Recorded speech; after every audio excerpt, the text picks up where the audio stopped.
There is a presentation. You all can see it? Yes, ma'am. Okay.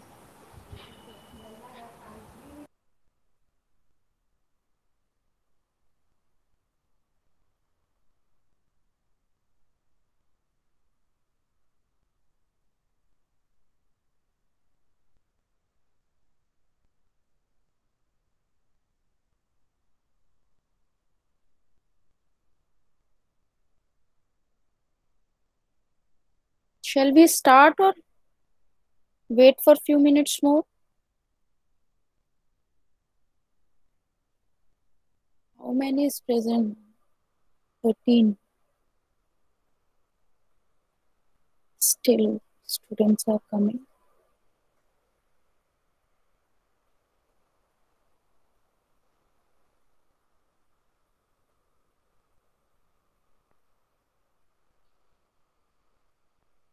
What you have all done in 20 days?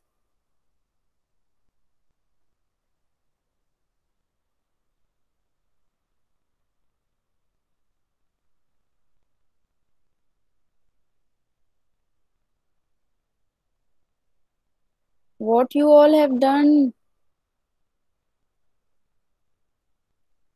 Lockdown में घर पे ही हो, क्या किया? कुछ पढ़ा या सोया खाया, बस इतना ही?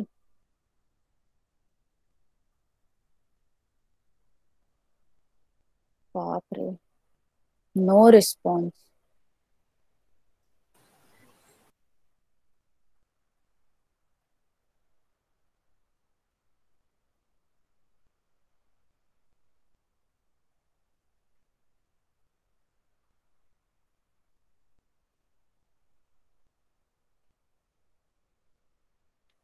Okay, from next week, that is my last lecture on Thursday, right?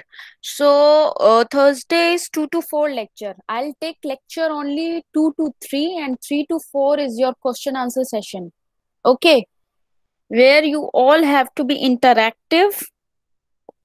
अगर आप क्वेरी नहीं करोगे तो फिर मैं क्वेश्चंस करूंगी. Correct? Okay, ma'am. Hmm. Okay ma'am. इसलिए मंडे टू वेडनेसडे जो भी क्वेरी हो पूछ लेना, फिर मैं एक पेपर प्रिपेयर करूंगी. उसमें शॉर्ट क्वेश्चंस होंगे बेसिकली, जो आप सिर्फ एक्सप्लेन कर पाओगे. मैं पूछूंगी और आपको एक्सप्लेन करना है. कितना इजी है ना. मैं पूछूंगी, कॉपी खुल जाएगी, फटाफट बता देना.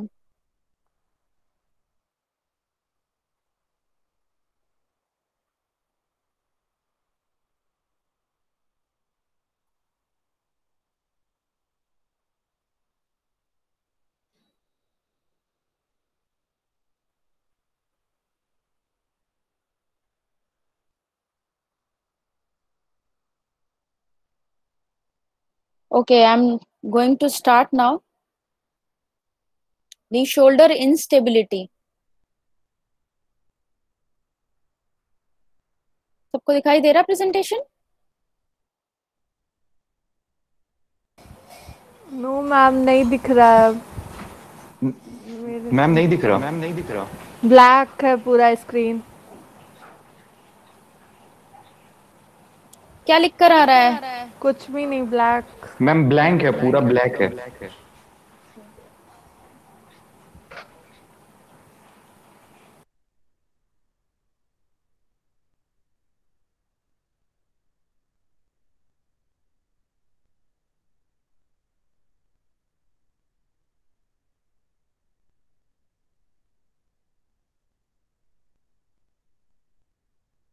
Now,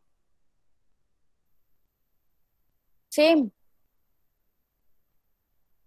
yes ma'am. मैम आ गया. Blank. नो मैम, आज दिख रहा है. मैम अब विजिबल आ है. गया? Okay, okay. Okay, we will start with shoulder instability.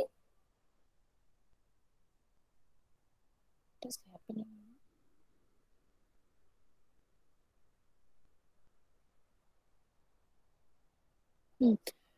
Last lecture में भी मैंने स्कैपुलर डिस्काइनेशिया पढ़ाया था. एंड शोल्डर के ही कंडीशंस पढ़ाए थे, that is the rotator cuff injury and all. उसमें भी मैंने डिस्कस किया था what is shoulder instability, what we have done in the practicals also, what test I have taught you, that will relate in these topics. Okay, rotator cuff injury, scapular dyskinesia and shoulder instability. So we will start with the introduction. What is shoulder instability? Shoulder instability refers to a spectrum of disorders that includes dislocation, subluxation and laxity. Okay, there are three main conditions, that is dislocation, subluxation and laxity. Subluxation and laxity को आप जल्दी identify नहीं कर पाते हो because ये बहुत rare होता है जो आपको रेडियोग्राफ्स में और एमआरआई में दिखेगा, और सिर्फ फिजिकल एग्जामिनेशन के थ्रू ही you can get to know कि क्या प्रॉब्लम्स हैं या रिलेटेड टू सबलक्सेशन है, लैक्सिटी नहीं है. While dislocation is directly impact और directly trauma in which there is dislocation of that your humeral head from the glenoid fossa. So what is dislocation? Dislocation is defined as complete loss of humeral articulation with the glenoid fossa as a result of acute trauma. Basically अगर sports में आप देखोगे तो abducted arm with external rotation, if there is a direct trauma on the shoulder anteriorly or direct trauma on arm, there will be a dislocation. Okay, now subluxation. Subluxation is a partial loss of articulation to the degree that symptoms are produced. It is caused by repetitive trauma. एक बारी fall on shoulder हुआ, fall on outstretch hand हुआ, उस condition में, उस situation में sometimes symptoms उतना severe नहीं होता है, that can be managed by your rice therapy, and patient जो होता है या प्लेयर और एथलीट जो भी होता है वो वापस गेम में वापस जा सकता है, दैट रिटर्न टू एक्टिविटी कर सकता है. बट अगर same injury again and again happen हो रही है, माने रिपीटेटिव ट्रॉमा हो रहा है, एक्यूट ट्रॉमा हो रहा है, अगर वीक है शोल्डर और वापस से उसे मैच खेलना पड़ा, अगेन इम्पैक्ट वहीं पर पड़ा, that will lead to subluxation. Okay, now third one is the as with subluxation, laxity is defined as a partial loss of glenohumeral articulation. However, patients with laxity are asymptomatic. Sometimes laxity means, कभी आप किसी athlete को देखोगे ना, वो बहुत ही over flexible होता है, हाइपर फ्लेक्सिबल होता है, that is not a good sign. अगर उसकी फ्लेक्सिबिलिटी नॉर्मल प्लेयर से, नॉर्मल एथलीट से या आपके नॉर्मेटिव डेटा से ज्यादा है, हाइपर है, that is more susceptible to the injury and that creates to hyperlaxity. उसमें सिम्टम्स नहीं होते हैं, आई मीन एथलीट जो होगा वो एसिम्टोमेटिक होगा, लेकिन later on due to repetitive trauma, repetitive movement, repetitive overhead activity, it will create shoulder instability. This is the main difference. Shoulder instability ऐसा नहीं है कि आप you will diagnose in one day, कि आज आपके पास प्लेयर आया, उसने शोल्डर में कुछ कंप्लेन किया और उसको कोई हिस्ट्री नहीं है. When you have taken the whole history, you have examined the player or athlete, but उसका कोई भी हिस्ट्री नहीं है, कोई भी एबनॉर्मल मूवमेंट नहीं है, कोई भी सिम्टम्स नहीं है, उस केस में आप शोल्डर इंस्टेबिलिटी डायग्नोस नहीं कर सकते हो. It will happen day by day. Okay, आपके पास प्लेयर हिस्ट्री लेके आएगा, कभी इंजरी हुआ था, बट नाउ ही और शी इज ओके, ही और she is having no pain in the activity as well as normal strengthening, normal training, he or she will tell about no symptoms, but it is creating the shoulder instability. Okay, then what is the anatomy? I think I have told you about the dynamic and static stabilizers of the shoulder joint. Is it visible, shoulder anatomy? I mean, I am Yes, ma'am. scrolling the site. Is it visible, no? Yes, ma'am, it is visible. Okay, okay. Now, shoulder anatomy. जैसा हमने discuss किया था वैसे ही dynamic stabilisers and static stabiliser which is very important for the shoulder joint, which you have to know it कि dynamic stabilisers क्या है, static stabilisers क्या है, because when you are going to diagnose or you are going to make the rehab plan, you have to check these static और dynamic stabilizers कि आपको कौन C grade में कितनी स्ट्रेंथनिंग एक्सरसाइजेस करवानी है, कितना डायनेमिक स्टेबलाइजर्स को होगा, कितना स्टैटिक स्टेबलाइजर्स को होगा। उसके लिए पहले आपको एग्जामिनेशन करना पड़ेगा, अभी हम डिस्कस करेंगे। First we will go through with the anatomy. The GH joint is the one of the three joints as we discussed कि शोल्डर जॉइंट में सिर्फ ग्लिनोह्यूमरल जॉइंट ही नहीं होता है, this is a shoulder complex which is composed of the four different joints in which three joints are main, that is your GH joint, your sternoclavicular joint and the AC joint. Again it is accompanied by a critical articulation that is called the joint.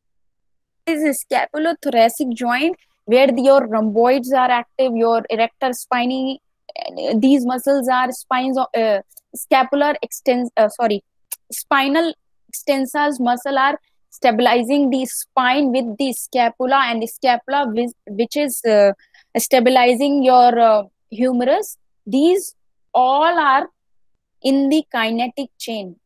Okay, kinetic chain मैंने पहले भी discuss किया है। जैसे cervical joint है, cervical joint is associated with your clavicle, clavicle is associated with the scapula, and humerus, humerus is associated with again scapula and the radius and annulus. So this is a kinetic chain.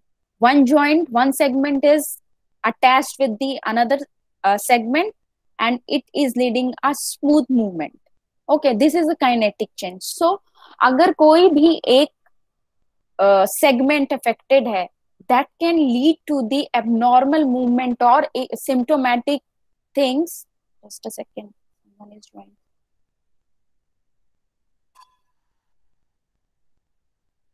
Okay. अगर कोई एक segment अगर आपका affected है, उसकी वजह से दूसरे सेगमेंट में भी प्रॉब्लम हो सकती है। अगर शोल्डर जॉइंट की इंस्टेबिलिटी है एंड दैट इज एसिम्प्टोमेटिक, कोई भी सिम्टम्स क्रिएट नहीं कर रहा है, कुछ भी abnormality शो नहीं कर रहा है, that can lead to the problem of the elbow joint. It is possible. Okay, so second point is the glenoid fossa is a shallow structure lending minimal bony support for the humeral head. So stability of the GH joint depends on the soft tissue integrity, which we are going to the dynamic and static stabilizers, including the rotator cuff muscles, the cartilaginous glenoid labrum and the joint capsule. What are the main abnormalities in the shoulder joint? That is your rotator cuff tear, your slap lesion, I guess slap lesion सबको पता है, superolateral anterior to posterior glenoid labrum injury, and the joint capsule, that is your static stabilizer.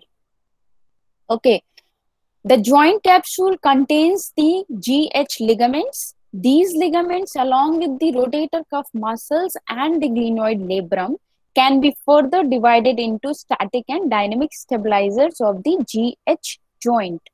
So, first we will move on the dynamic stabilizers. What are the dynamic stabilizers? Who control the movements?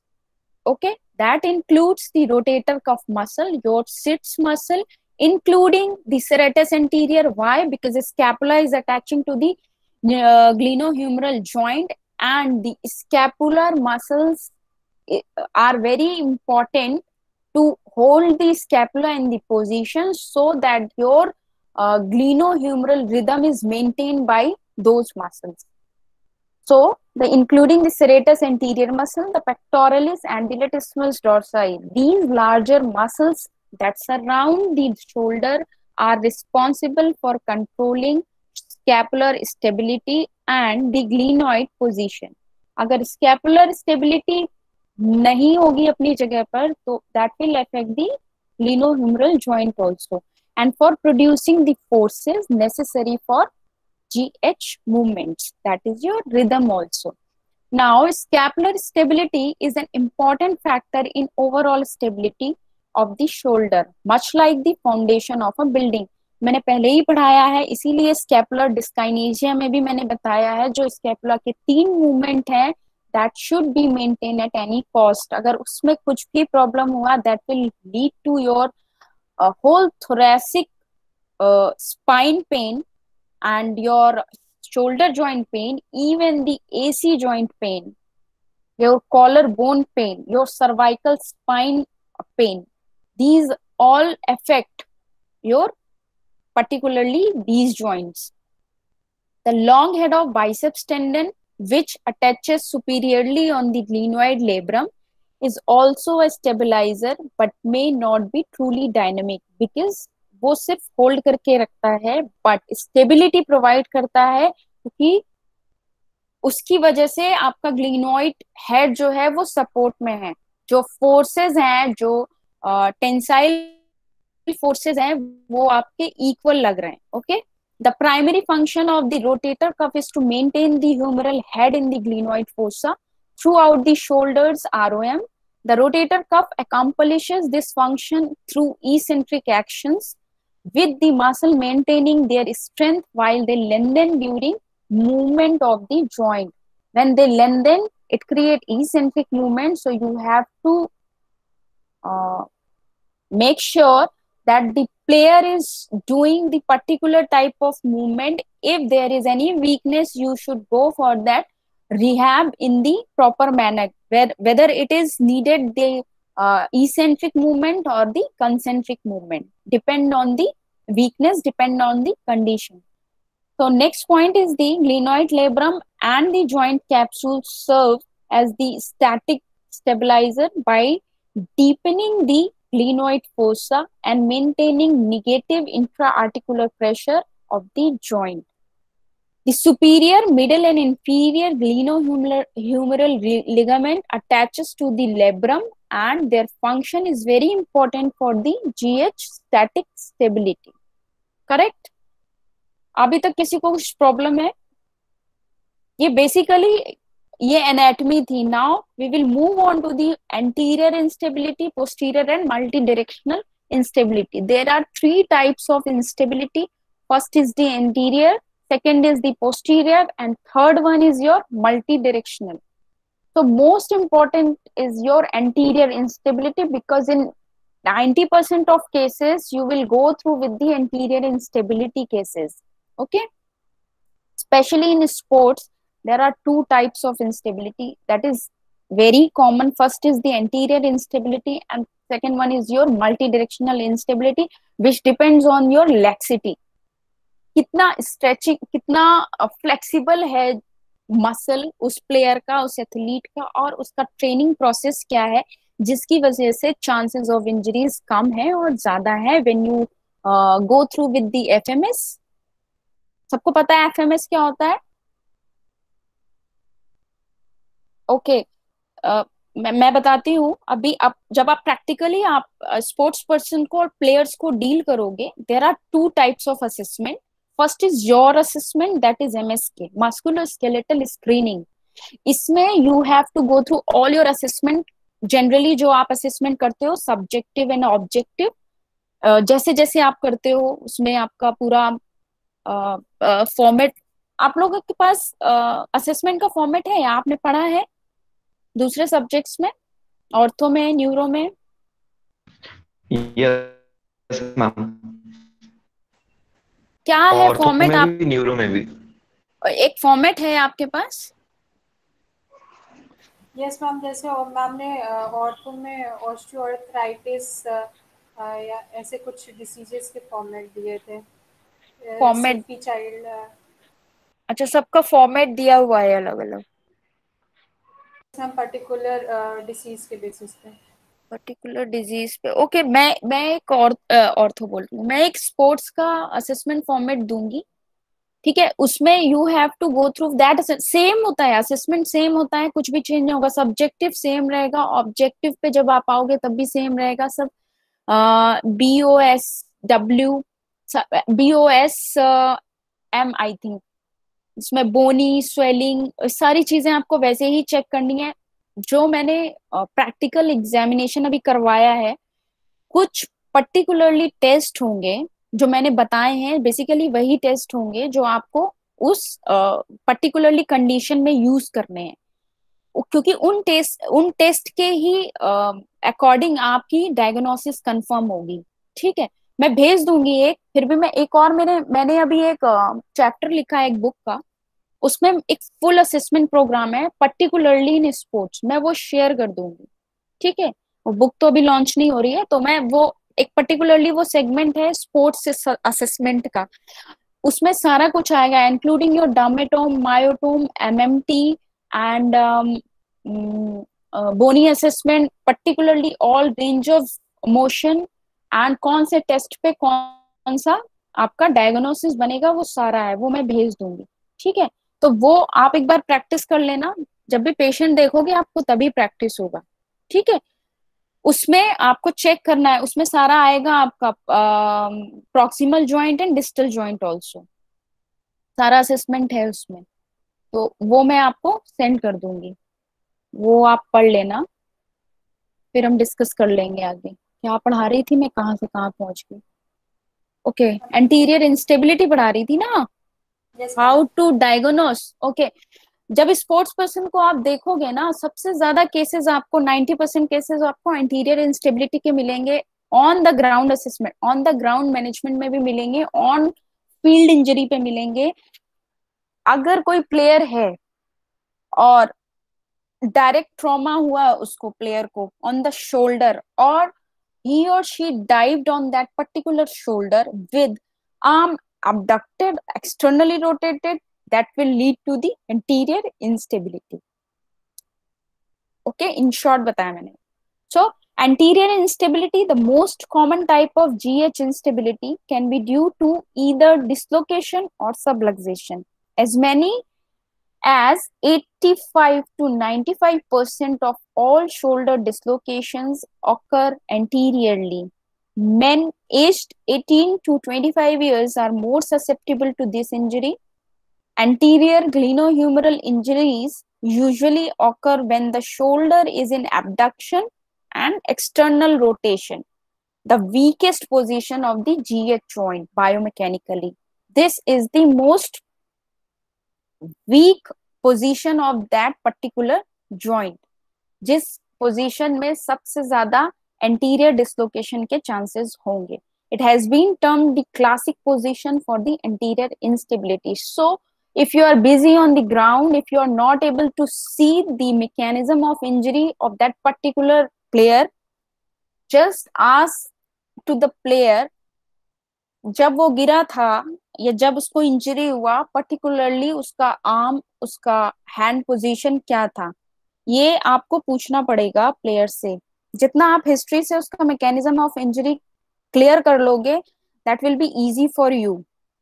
Okay, anterior dislocations occur equally in dominant and non-dominant extremities.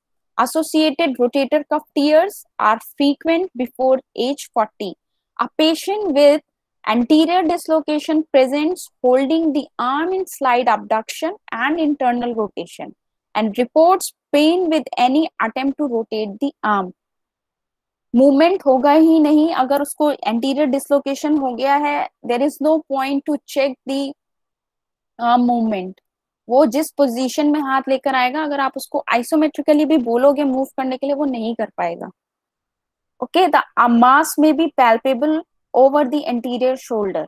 The patient may also report transient loss of sensation and numbness and tingling of the involved extremity, termed the dead arm syndrome. Somebody asked me in the last class, I think, dead arm syndrome. This is the dead arm syndrome. There will be no sensation, no movement at that particularly extremity. This syndrome may also occur with subluxation.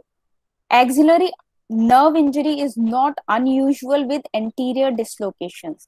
Typically, axillary nerve injury is manifested by loss of sensation over the middle deltoid as well as decreased strength of the deltoid.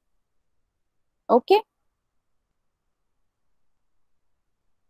Anterior subluxation is common in patients who have had an acute dislocation. Subluxation may also become a problem secondary to overuse microtrauma and underlying rotator cuff weakness, a common mechanism of injury in baseball pitchers. How? किसी को अगर trauma नहीं हुआ है, suppose अब मैंने बोल दिया है कि नहीं उसका एबडक्शन में फॉल होगा, एक्सटर्नल रोटेशन में फॉल होगा तभी एंटीरियर डिसलोकेशन होगा, दैट इज नॉट पॉसिबल। अगर वो फॉल नहीं हुआ, उसको कोई ट्रॉमा नहीं हुआ है, फिर भी बोल रहा है कि मेरे को पेन हो रहा है जब भी मैं 1 ओवर 2 ओवर बॉलिंग करती हूँ या स्मैश मारती हूँ, बैडमिंटन का शॉट खेलती हूँ, उसके बाद मुझे ऐसा ऐसा प्रॉब्लम होता है, so what will be your diagnosis? आप आपके एक्सक्लूजन क्राइटेरिया में आ जाएगा क्या कि नहीं इसको ट्रॉमा नहीं हुआ है तो इसको एंटीरियर इंस्टेबिलिटी, एंटीरियर डिसलोकेशन और सबलक्सेशन नहीं हो सकता? Because of weakness of the rotator cuff muscles there can be anterior dislocation, or the better term used is the subluxation. Okay, so this was about the anterior instability. Any doubts so far? Okay, so next is the posterior instability. Any doubt? जब हाँ ma'am या तो shoulder subluxation हो या dislocation हो तो dead arm का possibility है, तो उसके लिए रिकवरी पीरियड भी तो काफ़ी ज़्यादा होगा, प्लेयर तुरंत तो गेम नहीं खेल सकता है ना। देखो एक बात बताऊं मैं, जैसे मैं अभी ये सब थ्योरी पढ़ा रही हूँ, ओके, थ्योरी जब आप पढ़ रहे हो that is to make your base. Okay, suppose एक कैंप लगा 20 days का, ठीक है, उसके बाद मैचेस है किसी भी गेम का, what ever game you like, okay, कोई भी किसी में भी जॉब है आपका, सपोज क्रिकेट ही ले लो, अगर 20 days का कैंप लगा, वो प्लेयर वहां भी है और खेलने जाना है तब भी रहेगा, ठीक है। बहुत सारे प्लेयर ऐसे होते हैं, मैं साइकोलॉजी बता रही हूँ अभी, यहाँ पर थोड़ा सा चेंज है।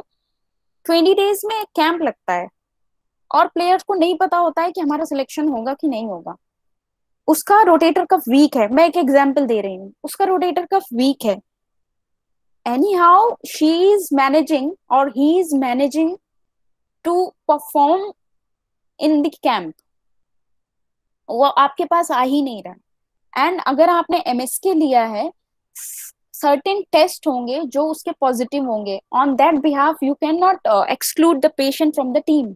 ओके, आप नहीं कर सकते। तो आपने कुछ टेस्ट लिए, अगर वो टेस्ट पॉजिटिव आए, सपोज इसका रोटेटर कफ का ही अगर लेते हैं हम, ठीक है, हॉकिंस कैनेडी ले लिया, मान लो मैंने हॉकिंस कैनेडी टेस्ट पॉजिटिव आया, ठीक है, उसके बाद उसका वीकनेस है शोल्डर में, और आपने उसको पूछा तुमको पेन है, कुछ भी प्रॉब्लम है, वो बोल रहे नहीं मेरे को कोई पेन नहीं है, मैं खेल लूंगी, मेरे को कोई प्रॉब्लम नहीं, ठीक है, ओके, 20 days हो गया, उसने सब कर लिया, आपने उसके हॉकिंस कैनेडी टेस्ट के अकॉर्डिंग उसको रिहैब दे दिया, 20 days उसने वो किया, ओके ठीक है। मैच में जो इंटेंसिटी होता है ना, वो कैंप से बहुत ज्यादा होता है। कैंप में सिर्फ ट्रेनिंग पीरियड होता है और टू इम्प्रूव द स्किल्स होता है, ठीक, वो किया उसने, ठीक है। जब मैच टेम्परामेंट होता है, वहां पर आपका जो स्ट्रेंथ अगर आपका 20 है या 50 है, you have to perform with the 70 और 80%, वो वहां पर मैच में आता ही आता है।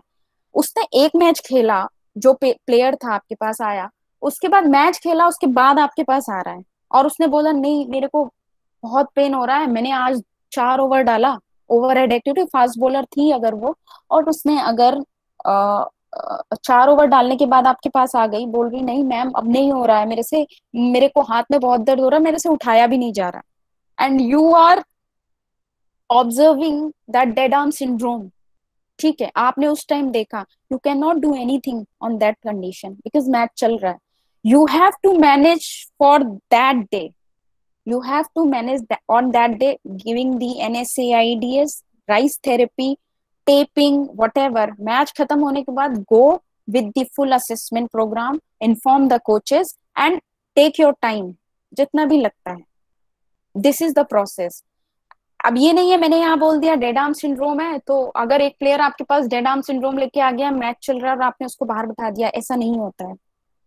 ये सब जब आप फुल असेसमेंट में जाओगे ना, जब फुल उसका स्क्रीनिंग करोगे, उस केस में उसको पूछोगे कि you have complain that problem dead arm syndrome, ये कौन से पर्टिकुलर मोमेंट में होता है, क्योंकि ये डेड आर्म सिंड्रोम सिर्फ मूवमेंट के बाद ही होगा। अगर कोई हाई इंटेंसिटी गेम खेला है उसके बाद होगा, and with in 24 hours it will come by 70%।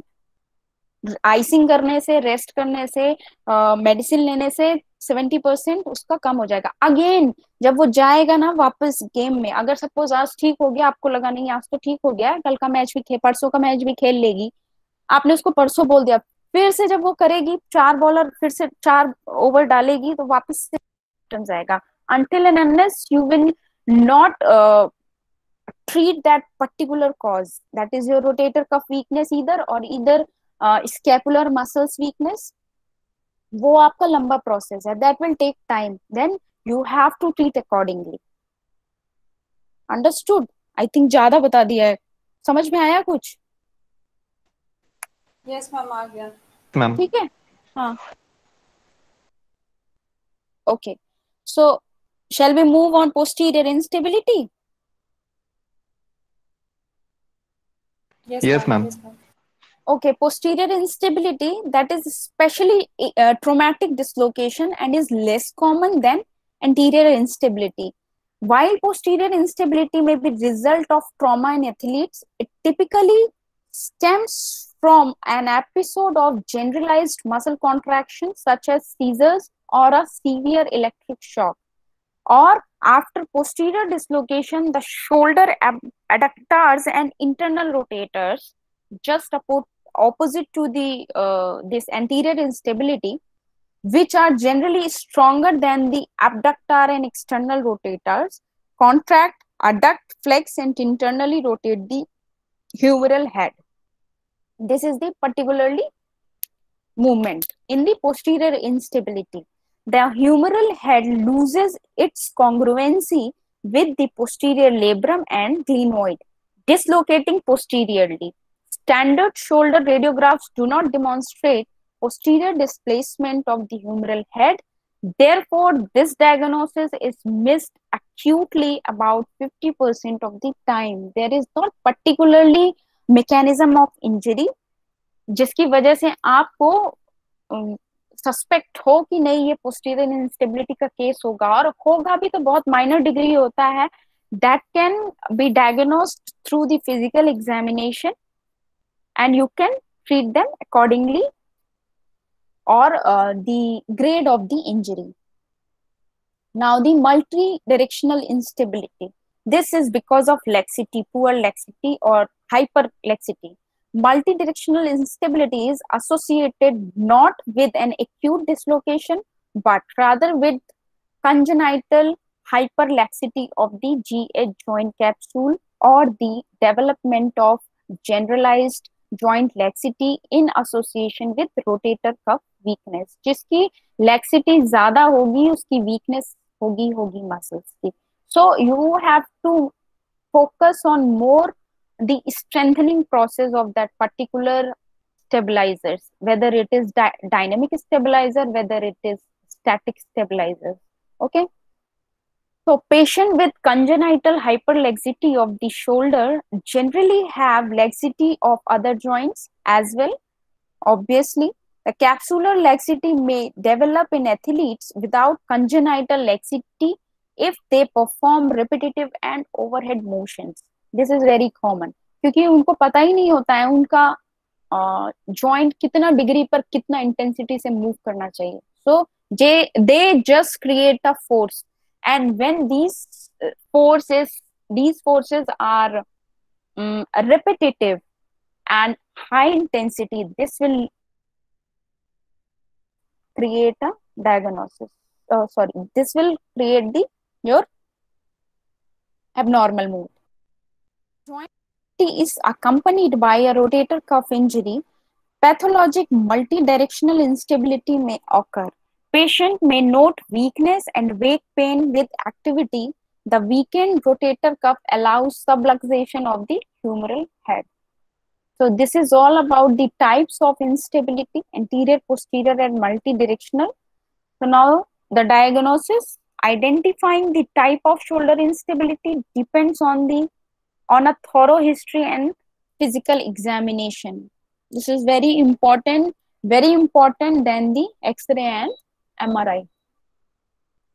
Now X-ray and MRI. X-ray में बहुत ज्यादा सीवियर होगा अगर एंटीरियर, पोस्टीरियर और multi directional, specially in anterior instability, तभी शो होगा if that is grade 3 or grade 2. Otherwise you have to suggest an MRI for the better diagnosis. So the common characteristics in anterior, posterior and multi-directional shoulder instability. So ये मैंने एक chart बना दिया था, इसमें आपका history and examination के through you can identify the type off shoulder instability, that is anterior, posterior and multi directional. जो जो बताया था मैंने अभी ऊपर वो सारा कुछ इसमें इंक्लूड है, इंक्लूडिंग द टेस्ट ऑल्सो. जब आप फिजिकल एग्जामिनेशन करोगे तो उसमें क्या क्या टेस्ट आप शोल्डर इंस्टेबिलिटी में बताओ मैंने कौन कौन से टेस्ट बताए थे, चलो बताओ जल्दी. प्रैक्टिकली 3 या 4 टेस्ट बताए थे, चलो एक लोग बताओ. Ma'am load and shift test, Rockwood test बताया था. Rockwood, anterior drawer and leopard. Ma'am Hawkins Kennedy test. That is for your supraspinatus, that is your rotator cuff. Yes ma'am. SLAP के लिए कौन सा बताया था? हम स्लैप लीजन के लिए ओबरान टेस्ट. मैम ओबरान टेस्ट बताया था. ठीक है, याद रखना क्योंकि ये टेस्ट ही इम्पोर्टेंट है, स्पेशली इन स्पोर्ट्स. टेस्ट नहीं आएंगे you can not make the exact diagnosis. Okay, again next step is the treatment और रिहैब. मैंने बहुत प्रिसाइज रिहैब बनाया है and this is a sample rehab. इसलिए बोल रही हूँ क्योंकि आप लोग को आइडिया नहीं है अभी रिहैब कैसे बनाते हैं. तो मैं हमेशा बोलती हूँ रिहैब हमेशा 2 से 3 फेज में बनाना चाहिए, जो कि आपकी सेकेंड म्यूट कर लो. कौन है पीयूष? Mute yourself.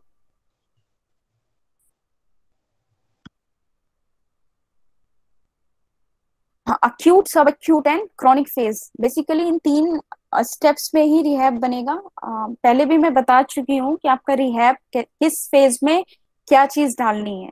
बाकी आपका जो असेसमेंट प्रोग्राम रहेगा, जो असेसमेंट प्रोटोकॉल होगा, उसको फॉलो करते हुए जिस चीज की वीकनेस है, जिस भी जॉइंट में, प्रॉक्सिमल है, डिस्टल है और दैट पर्टिकुलर जॉइंट है जिसका कंप्लेंट लेके आया है एथलीट, उसके हिसाब से ही आपको रिहैब बनाना है. तो एक्यूट फेज में क्या क्या जाएगा? अगर किसी को ग्रेड 2 है तो उसमें एक्यूट फेज में क्या क्या जाएगा? क्योंकि ग्रेड 2 है तो डेफिनेटली पेन होगा. पेन होगा, कितना होगा? वास स्केल में 7 to 8 पेन कंप्लेन करेगा पेशेंट और प्लेयर जो भी रहेगा. तो उसके हिसाब से पहले उसका पेन सबसाइड करना है. पेन सबसाइड करने के साथ साथ उसका रिहैब स्टार्ट करता है. अगर कुछ भी समझ में नहीं आ रहा है, go for an isometric exercises in acute phase. Okay, simple बता रही हूँ, ये मैंने सैंपल दिया है, जरूरी नहीं है यही चिपका दोगे, किसी को भी होगा. First assess your player, assess your athlete and check कि उसका कौन सा ग्रुप ऑफ मसल वीक है, कौन सा ओवर फ्लेक्स है, कौन सा अंडर फायर है, कौन सा ओवर फायर है. तो आपको उसको डिमिनिश करना है, उसको एक्टिवेट करवाना है, क्या करवाना है, उसके हिसाब से आपका रिहैब प्लान बनेगा. Please remember that. कभी मैं जो जितने ये रिहैब प्लान्स दे रही हूँ इसके बेस पे ही सबको मत ट्रीट करना.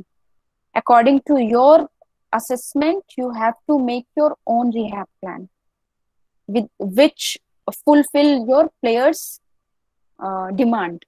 Okay, so first is the non-operative rehab for atraumatic instability because it is a chronic case. तो chronic case में आपको धीरे धीरे ही इनिशिएट करना पड़ेगा क्योंकि सब अंडर फायर मसल्स होंगे. You have to activate the muscle, you have to strengthen the muscle, you have to improve their proprioception, coordination, agility, all things according to step by step. So this multi-phase program is designed to allow the patient athlete to return to their previous functional level as quickly and safely as possible. Each phase will vary in length for each individual depending upon the severity of injury, ROM, strength deficit, and the required activity demands of the patients. What players need is there. Make your rehab plan according to the need. Okay. So the phase 1 acute phase, what should be your goals first? क्या अगर उसको pain है तो first aim is your reduce the pain or inflammation. In re-establish functional ROM, re-establish voluntarily muscle activation, re-establish muscular balance, improve proprioception, decrease pain and inflammation through therapeutic modalities, that is electrotherapy and ice therapy, NSAIDs, that is non-steroidal anti-inflammatory drugs, then gentle joint mobilization, that is in the grade 1 and 2 for neuromodulation of the pain. Then your range of motion exercises, simple, gentle ROM exercises, no stretching. Pendulum exercises, rope and pulley, elevation to 90 degree, progressing to 145 by 150 degree flexion. जितना भी active से patient कर सकेगा, because it is the acute phase and your movement should be pain free. In internal rotation with arm in scapular plane, that is very important because अगर dislocation है, you cannot elevate the arm directly. You have to use your scapular plane for the rotations. Then progressing arm to 90 degrees of abduction. Then strengthening exercises, that is isometrics, performed with arm and sides, that is in scapular planes. Then flexion, abduction, extension, that these are the free movements. And acute phase में जितना भी pain free होगा वही करना है, जितने भी movements होंगे.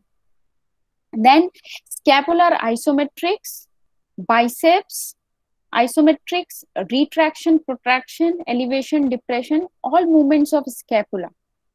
Okay, weight shifts with arm in scapular pain. अगर pain है तो weight नहीं लेंगे, सिर्फ body weight से कराना है. Okay, that is in closed chain exercises.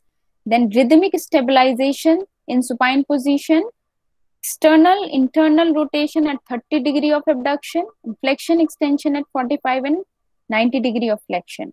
It is important to refrain from activities and motion in extreme range of motion early in the rehab process in order to minimize stress on the joint capsule.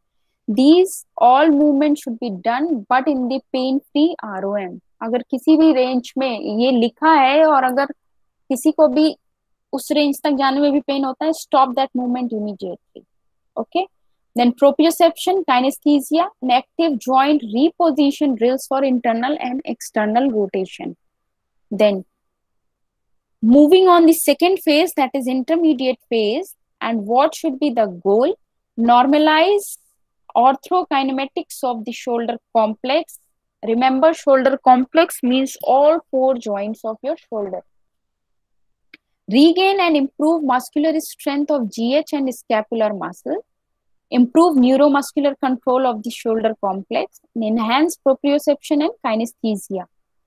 The criteria to progress to phase 2, that is full functional ROM, minimal pain or tenderness, and good MMT. And you have to achieve the strength of the muscle to achieve good MMT. Then initiate isotonic strengthening exercises, all. जितना भी shoulder की exercises हो सकती हैं isotonic, start with that. First two days start with the body weight to learn that particular movement, and then you can go with the weights also. Okay. Then initiate eccentric exercises at 0 degree abduction, that is internal rotation and external rotation. What is surgical tubing? Surgical tubing is the your TheraBand and bands or tubings which you can use for this strengthening of your joint. Then improve neuromuscular control of the shoulder complex whole. सारे joints, चारों joint involve होंगे, ऐसे आपको closed chain exercises and open chain exercises करवानी है. Start with the open chain exercises. So rhythmic stabilization drills at inner, mid and outer range of motion, that is internal, external rotation and flexion extension. Then initiate proprioception neuromuscular facilitation, that is PNF, scapulothoracic musculature, glenohumeral musculature, open kinetic chain at beginning and mid range of motion. And PNF again same repeat हो गया. Manual resistance, external rotation, begin in supine position, progress to sideline. Why? सारे movement क्यों supine line से करना, फिर side line में करना या स्टैंडिंग में करना, ऐसे क्यों? सुपाइन में ही करा दो सारा. Ma'am, gravity eliminated Okay, position correct. and Good, correct. Then prone rows, then internal external rotation, tubing with rhythmic stabilization, all TheraBand activities. Okay. Then closed kinetic chain exercises.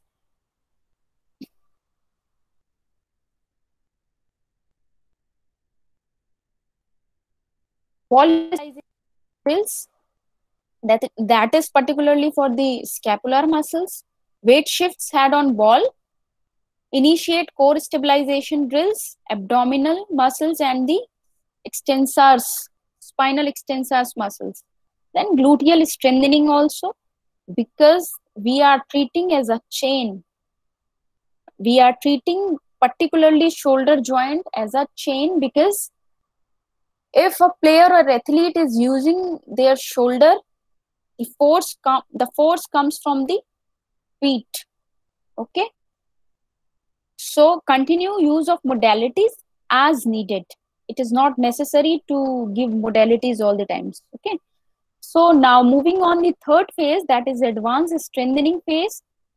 Goals are enhance dynamic stabilization, improve strength and endurance, improve neuromuscular control and prepare patient for the activity. That is your third phase. इसमें आपका pain नहीं होगा, pain zero होगा, strength भी proper होगा. Now you have to prepare the athlete to return the activity as well as the high intensity drills. Okay.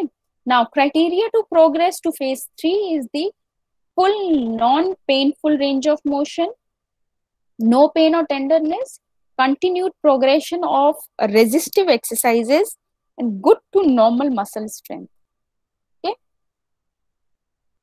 Now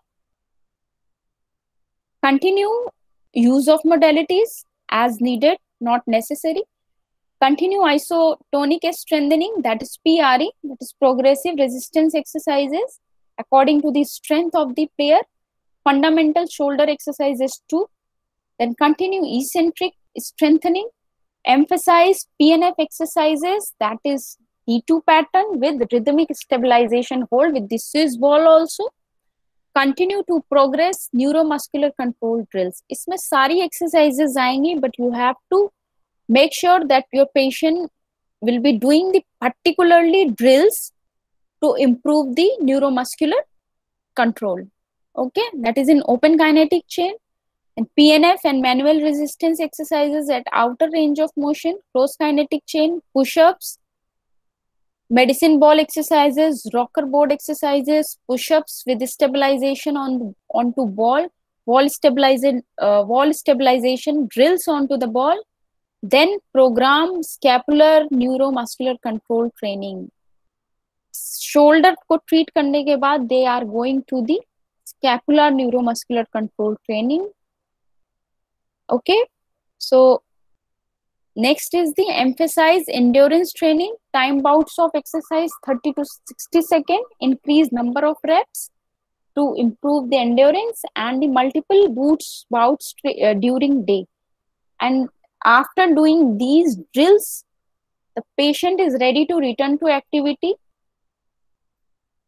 What goal? Maintain level of strength, power and endurance. what we have achieved in phase 3. Progress activity level to prepare patient or athlete for full functional RTP.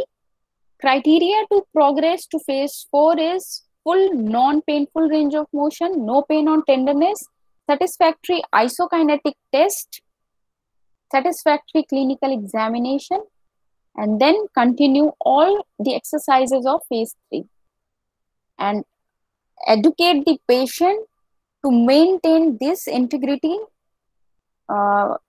throughout the month or throughout your session, जब तक उसका session चलेगा, even after the session also.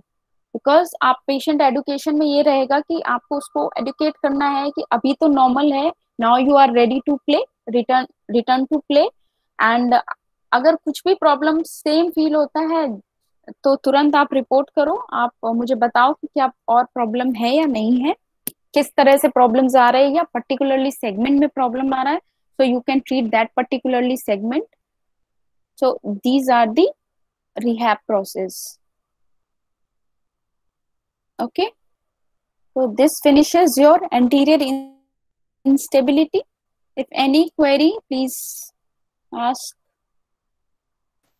Ma'am endurance emphasis में last में लिखा हुआ है time bout of exercise 30 to 60 seconds. इसमें बाउट्स मतलब क्या? बाउट्स माने छोटे छोटे पीरियड्स में कराना है. मतलब आप पहले कोई एक्सरसाइज, एंड्योरेंस क्या है बेसिकली, आप ऐसा तो नहीं है ना, अगर शोल्डर का अगर उसको एक्टिविटी करा रहे हो आप, तो आप उसकी बाकी कार्डियोवेस्कुलर एंड्योरेंस वगैरह कुछ नहीं कराओगे, वो भी उसको मेंटेन करना है ना. अगर 3 हफ्ते का, अगर मान लो उसके 4 से 5 हफ्ते का अगर रिहैब प्लान है, शोल्डर में प्रॉब्लम है, तो आप उसका कार्डियोवेस्कुलर ट्रेनिंग भी तो कराओगे ना. And time bouts of exercise इस पर्टिकुलरली आप जब रिहैब कराते हो उसमें आपका टाइम बाउंडेशन नहीं होता है. यानी आपने 10 रेपिटेशंस कराए, 10 रेपिटेशन के बाद ब्रेक दे दिया, 10 to 12 कराए, उसके बाद आपको जब उसका सब पूरा कंप्लीट हो जाएगा, उसको कोई वीकनेस नहीं, कुछ प्रॉब्लम नहीं, then you have to bound the patient to do particularly this kind of movement in particular this time.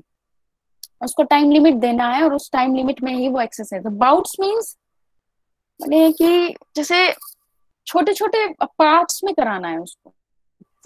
है रनिंग का बाउट्स तू ना, अगर उसको रनिंग ही कराना है, उसको आपने 10 मिनट कंटिन्यूअस रनिंग कराया, फिर 5-10 मिनट का ब्रेक दे दिया, आपको उसको कंप्लीट अगर 10 किलोमीटर का ट्रेनिंग कराना है, रनिंग का 10 किलोमीटर का, एक साथ तो आप 10 किलोमीटर नहीं दौड़ाओगे ना, उसको आप बाउट्स में दौड़ाओगे. थोड़ा दे दिया, उसको रिकवरी के लिए टाइम दिया, फिर उसका 2 किलोमीटर कंप्लीट कराया या 1 किलोमीटर कंप्लीट कराया, और उसके बाद फिर उसको पर्टिकुलरली रिकवरी का टाइम दिया. That is bouts of exercise. 30 to 60 second माने 30 से 60 सेकेंड, माने 1 मिनट का एक्सरसाइज उसको कराना ही कराना है. ठीक है. उसका एंड्योरेंस बढ़ाने के लिए माने या तो उसके सेट्स इंक्रीज कर दो, या तो उसका रेप्स इंक्रीज कर दो, या तो अगर आप उसको 10 रेप्स दे रहे हो और उसका 3 सेट करा रहे हो, तो आप उसके 15 रेप्स कर दो, सेट 3 करा लो, या 10 रेप्स करा रहे हो तो उसके सेट 5 कर दो. इस तरह से वो बढ़ाना है. आप एक ही इंटेंसिटी पे आप उसको कंटिन्यूअस नहीं कराते तो प्रोग्रेशन कैसे आएगा, पीआरई कैसे बनेगा. जैसे आप पीआरई कराते हो ना स्ट्रेंथनिंग में, वैसे ही एंड्योरेंस में भी कराना है, वो थोड़ा थोड़ा इंक्रीज कराना पड़ेगा. That is bouts. इंक्रीज करना है बट छोटे छोटे duration. Okay. Yes ma'am. Any other query? Ma'am ये जो मल्टी डायरेक्शनल आपने इनस्टेबिलिटी बताया, एक मिनट थोड़ा सा माइक दूर करके बोलो, मुझको समझ नहीं आ रहा. हाँ, बारिश हुई है, थोड़ा नेटवर्क इशू है बहुत ज्यादा. क्या चीज? मैम ज्यादा बारिश हुई, नेटवर्क इशू चल रहा है आवाज इसलिए. अच्छा अच्छा ठीक है, कोई प्रॉब्लम नहीं है. नोट्स तो मैंने दे दिए है ना, पढ़ लेना, नोट्स पढ़ लेना, जब भी ना समझ में आए कभी भी पूछ लेना, ऐसा नहीं है. जी जी. ठीक है. मैम आपने बताया तो मल्टी डायरेक्शनल इनस्टेबिलिटी, तो आपने उसमें लिखवाया है कि कॉन्जेनाइटल हाइपरलेक्सिटी जिनको होगा उन्हीं को होगा. तो मैम क्या उनको इंटीरियर और पोस्टीरियर इनस्टेबिलिटी नहीं हो सकता? क्यों नहीं हो सकता? मल्टी डायरेक्शनल इंस्टेबिलिटी मींस उसकी अगर लेक्सिटी है, कंजेनाइटल लेक्सिटी है, उसमें आप कुछ नहीं कर सकते, तो उसका वीक रहेगा ही रहेगा. तो उसको किसी भी डायरेक्शन में उसको इंस्टेबिलिटी माने इंटीरियर पोस्टीरियर हो ही सकती है. मल्टी डायरेक्शनल मींस किसी भी डायरेक्शन में हो सकती है, बट कॉज क्या है? Because of laxity. सो उसका जो dynamic stabiliser, static stabiliser, scapular stabiliser सब उसका वीक होगा, क्योंकि उसका मसल ओवर फ्लेक्सिबल होगा, कॉज उसका लेक्सिटी होगा। तो आपको उसको ओवरकम करने के लिए आपको उसका स्ट्रेंथनिंग पे ज्यादा फोकस करना होगा। मल्टी डायरेक्शनल में दोनों साइड हो सकता है, ऐसा नहीं है, but most commonly is the anterior instability. Okay ma'am. Ma'am उसमें एक बार हिप इंस्टेबिलिटी, तो जस्ट इसके अपोजिट उसमें लिखा था, वैसे उसमें पोस्टीरियर मोस्ट कॉमन है, इसमें इंटीरियर ज्यादा मोस्ट कॉमन है। That is mechanism, because of mechanism. कौन सा मूवमेंट किस टाइम में ज्यादा यूज हो रहा है उसके हिसाब से होगा ना। आप शोल्डर के ट्रॉमा हुआ, अगर वो fall on the outstretched hand है या simple fall on the shoulder है, तो कौन सा जो एनाटॉमिकल स्ट्रक्चर होगा वो कौन सा डिस्टर्ब होगा? इंटीरियर ज्यादा हो। हाँ, तो वो पर्टिकुलरली मूवमेंट पे डिपेंड करेगा ना, आपके एडीएल्स में क्या ज्यादा यूज हो रहा है। सिमिलरली हिप में अगर वो मूवमेंट एडीएल्स में नहीं यूज हो रहा है, या उसका मैकेनिज्म ऑफ इंजरी पे डिपेंड करता है कौन सा होगा, तो फिर वो वाला मूवमेंट ज्यादा होगा ना, क्योंकि वो जो पेल्विक है, पेल्विक बोन का जो स्ट्रक्चर है वो वैसे ही है, तो फोर्स जिधर लगेगा तो उसका वैसा ही ट्रॉमा होगा, और मूवमेंट के हिसाब से ही इंजरी होगी। ऐसा थोड़ी नहीं है कि अगर शोल्डर में इंटीरियर होगा तो हिप में भी इंटीरियर ही होगा, वो मूवमेंट पे डिपेंड करेगा। Okay ma'am, thank you ma'am. Okay, any other query? No? Okay, we will take the 5 to 10 minute break, and after that we will start with the biceps tendinitis। तो छोटा सा topic है, ठीक है। Ma'am अगर instability बहुत ज्यादा severe नहीं होगा, उसकी एक्सटेंट और सीवियरिटी ज्यादा नहीं होगी, तो मैम उसका लाइन ऑफ मैनेजमेंट और रिहैब इसका सेम इसी तरीके से ही होगा जब सीवियरिटी ज्यादा नहीं होगी। सीवियरिटी ज्यादा नहीं होगी। पहली मतलब बात तो देखो, सिर्फ पेशेंट तुम्हारे सबलक्सेशन क्लियर ही हो। आएगा तुम्हारे पास। अगर सिर्फ सबलक्सेशन होगा तो you will go for the test. अगर पर्टिकुलरली टेस्ट में आपको पर्टिकुलरली स्ट्रक्चर का टेस्ट पॉजिटिव आता है, तो your line of treatment accordingly उसके हिसाब से होगा कि कौन सा पर्टिकुलरली ट्रीटमेंट, सॉरी, कौन सा पर्टिकुलरली टेस्ट पॉजिटिव आया है, तो ज्यादा एम्फेसिस होगा उस पर्टिकुलरली स्ट्रक्चर पे। जैसे रोटेटर कफ ही हो गया, सपोज अगर आपका हॉकिंस कैनेडी टेस्ट पॉजिटिव आया, तो you will focus on your rotator cuff management, strengthening program, including the deltoid muscle also, including the biceps muscle also, as well as the scapular muscles also। the basic strengthening program रहेगा, वो रहेगा। और अगर आपका player है, जैसे आपने जो बोला है कि सीवियरिटी नहीं है, उसको उसका गेम में भी कोई इफेक्ट नहीं है, आपका कहने का मतलब ये है कि वो गेम भी खेल रहा है, उसको सबलक्सेशन भी है, तो हमारा ट्रीटमेंट क्या होगा, रिहैब क्या होगा? वो बेसिकली सिर्फ और सिर्फ स्ट्रेंथनिंग प्रोग्राम होगा, without stopping her activities on the ground. और अगर वो कंप्लेन करता है कि नहीं, मेरे को ओवर हेड एक्टिविटी में प्रॉब्लम नहीं हो रहा है, मैं बॉल डाल सकता हूँ, मेरे को साइड आर्म एक्टिविटी में प्रॉब्लम हो रहा है, तो वो एक्टिविटी उसकी स्टॉप करा के उसके हिसाब से रिहैब बनाना है। पर्टिकुलरली 1 वीक का टाइम लेना है, कोचेस को इन्फॉर्म करो, 1 वीक का टाइम लिया, रिहैब करो, including your manual therapy also, that is also very important. देखो, सारे सेगमेंट इंपॉर्टेंट हैं, अगर सिर्फ आप मैनुअल थेरेपी देते रहोगे, रिहैब का स्ट्रेंथनिंग प्रोग्राम बना के नहीं दोगे, वो भी इफेक्ट नहीं करेगा, कुछ दिन के लिए करेगा, वापस से पोजीशन आ जाएगा, क्योंकि basic cause is the strengthening of your joints, muscles, particularly joint और मसल। तो साथ साथ वो भी करना है, आप डेली उसका ट्रीटमेंट करो, 1 हफ्ते का प्लान दे दो और उस कंबाइंडली ट्रीटमेंट करो, वो ठीक हो जाएगा। ऐसा होता है, ठीक हो जाते हैं विदाउट स्टॉपिंग एक्टिविटीज। क्योंकि अगर 10 प्लेयर खेल रहे हैं और 3-4 प्लेयर को अगर ऐसा प्रॉब्लम है, तो 3-4 प्लेयर को आप 1 हफ्ते के लिए रेस्ट नहीं दे सकते ना। तो अगर बहुत सीवियर है तो रेस्ट दे दो, क्योंकि आपको उसको मैच फिट कराना है। बाकी उसका और बाकी एक्टिविटीज कर सकता है, जब जैसे शोल्डर में प्रॉब्लम है तो आप उसका ट्रेनिंग कर सकता है, रनिंग प्रोग्राम वो वैसे ही कंटिन्यू कर सकता है। शोल्डर के कुछ पर्टिकुलरली सेगमेंट जो उसको पेनफुल है वो स्टॉप कर दो और आप ट्रीटमेंट करो, 1 हफ्ते बाद फिट करके उसको आरटीपी दे दो, ऐसा है। Okay ma'am, thank you ma'am. Okay, और कोई क्वेश्चन? ओके, 10 मिनट के बाद biceps tendinitis we will start with that. Okay, same link रहेगा, लेफ्ट लेफ्ट मत करना। Okay, okay.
Hello, is it visible?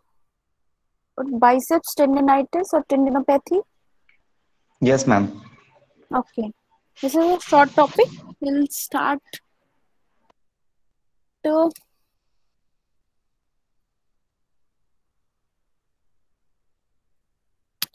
okay. Biceps tendinitis. What is that? Biceps brachii, not biceps femoris. Okay. Biceps tendinitis is the umbrella term for biceps injuries that include biceps tendinitis or tendinitis, that is an inflamed tendon. That second one is the biceps tendinosis, that is non-inflamed degenerative tendon. Then third one is the biceps tenosynovitis, that is inflamed tendon sheath. And fourth one is the ruptured biceps tendon, that is secondary to degeneration or a tear. That is grade 3. So what is the anatomy of biceps brachii? The biceps brachii has two heads, short and long heads. It is predominantly the long head of the biceps that becomes symptomatic.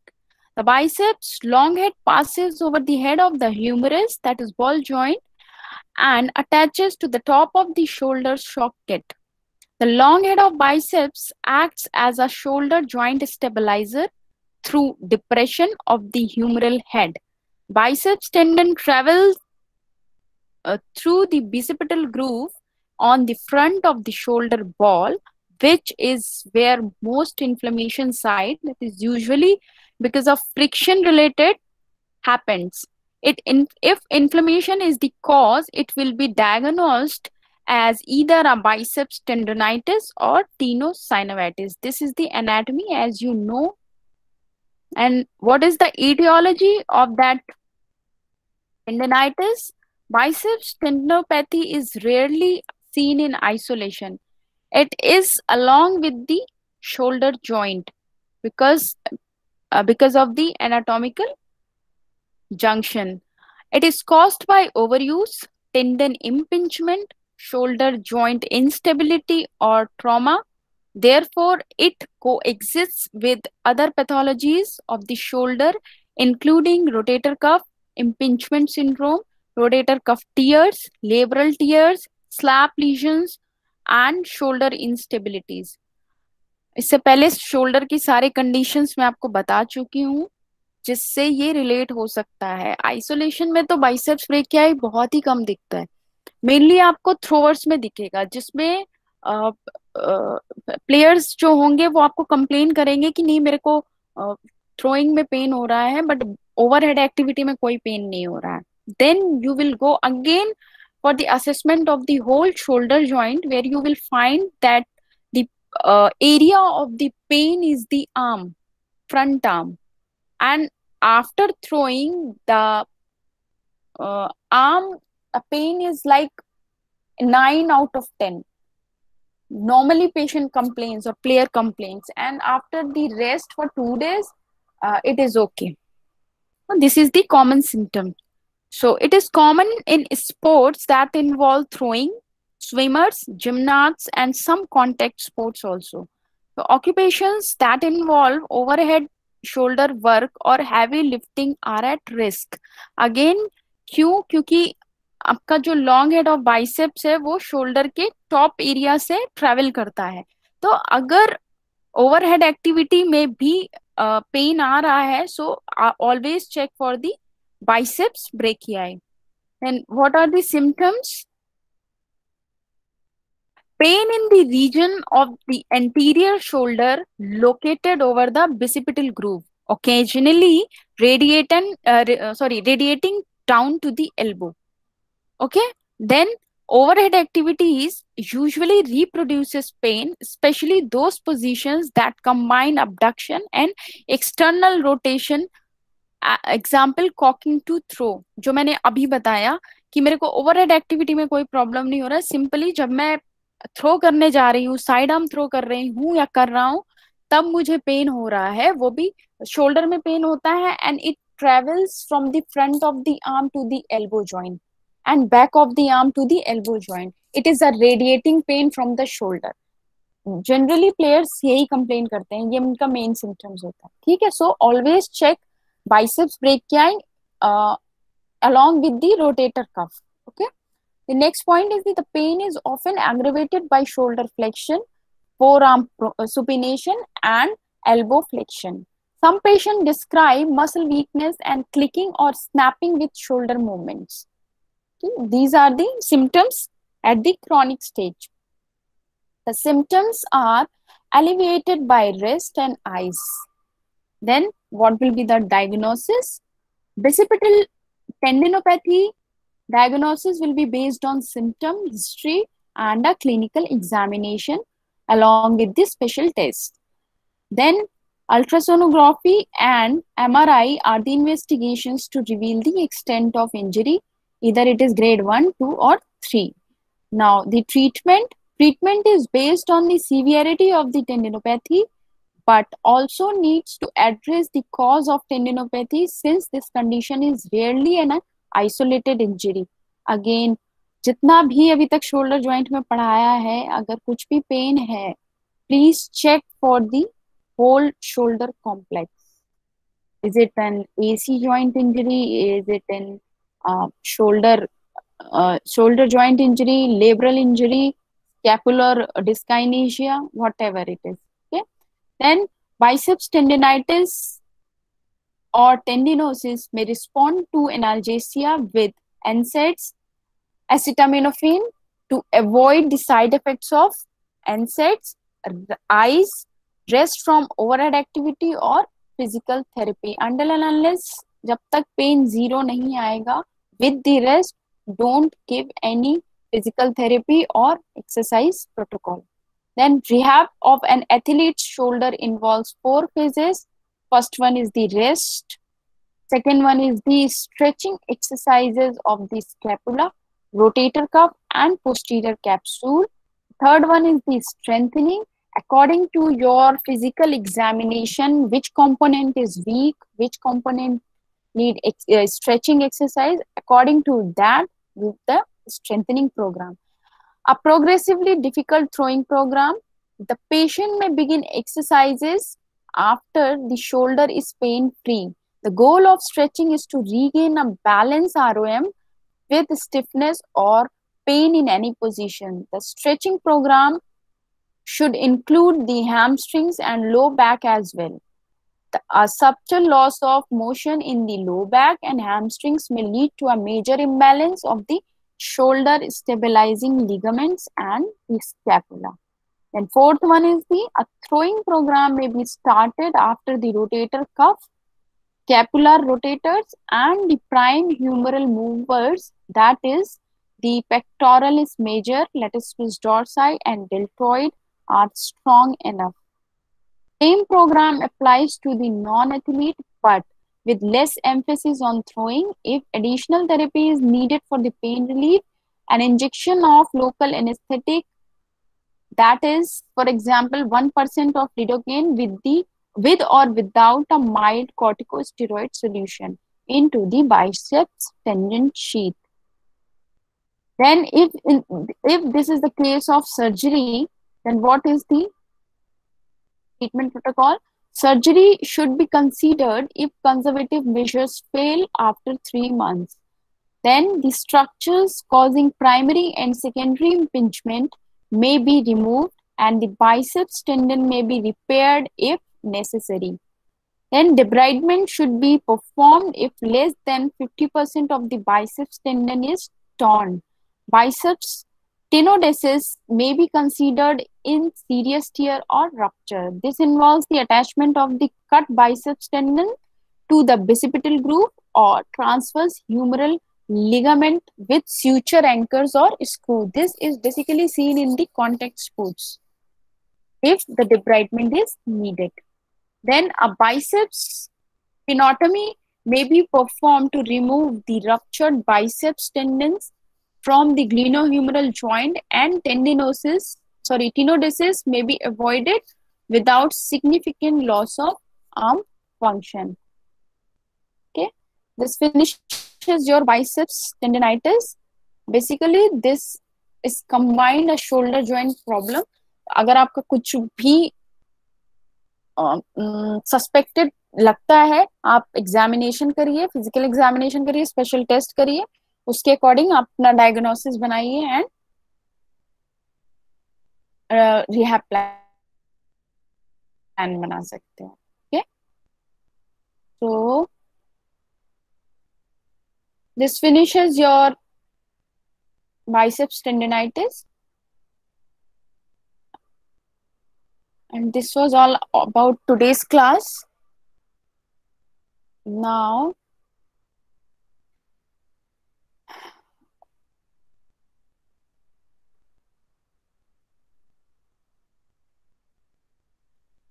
मैंने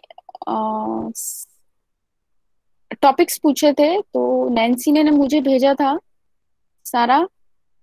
इसमें last topic जो Nancy ने लिखा है, exercise prescription guidelines for elderly, ये मैंने अभी complete कराया है, I think 3 to 4 lectures before. तो एक बार चेक कर लेना, जिसमें मैंने इंटेंसिटी फिट प्रिंसिपल जिसमें पढ़ाया है मैंने, that is Yes, ma'am. Yes, exercise prescription guidelines for ma'am. Elderly. Yes, ma'am. ये completed है. ठीक है, okay, next class will be on Monday, I think 2 to 3 है ना?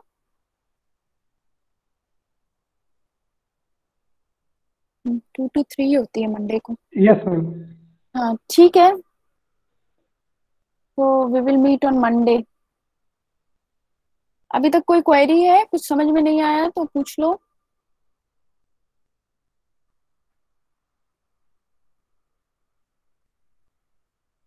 आ गया, अच्छा। आप लोगों को मैं एक काम देती हूँ, सबके लिए है, क्योंकि मैं जब जब शोल्डर का कुछ पढ़ा रही हूँ, कुछ भी कंडीशन और कुछ भी पढ़ा रही हूँ, उसमें बायोमैकेनिक्स ऑफ थ्रोइंग आती है। ठीक है, अब ये तो एमपीटी का टॉपिक है, बट अगर आप इन शॉर्ट पढ़ लोगे तो आपके लिए बेटर रहेगा।